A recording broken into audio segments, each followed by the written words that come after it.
Neuveriteľné veci sa dejú okolo nechválne známeho Mikuláša Černáka. Na povrch vyplával škandál, aký Slovensko ešte nezažilo. Advokáti kedysi obávaného mafiánskeho bossa Černáka podľa generála vo výslužbe Ivana Ševčíka, ktorý dnes sedí v parlamente, skúšajú všetky finty, len aby umlčali pravdu.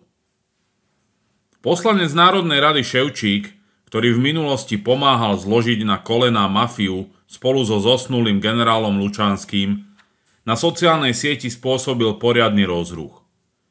Šokoval totiž informáciou, že Černákov tým právnikov mu odkazuje, aby okamžite prestal s kritikou nášho Mikyho. Generál reagoval nasledovne. Advokáti Mikuláša Černáka, tohto času adepta na Oscara, ma vyzvali, aby som prestal natáčať videá proti hviezde filmového plátna a aby som ich stiahol, lebo... Nuž, všetko je pekne organizované.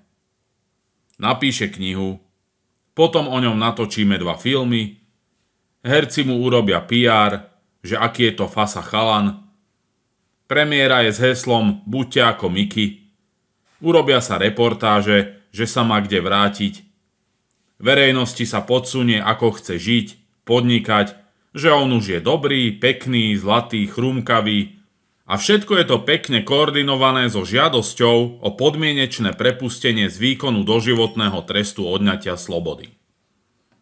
A ty, Ševčík, buď ticho, lebo nám rušíš scenár. Ešte aj na verejnosti sa bude na neho útočiť, lebo on je vypasený.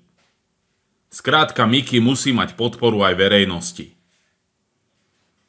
Opýtam sa všetkých tých slniečok, čo to organizujú. Viete, koľko ľudí je odsúdených na doživote? Prečo ste si nevybrali iný príbeh?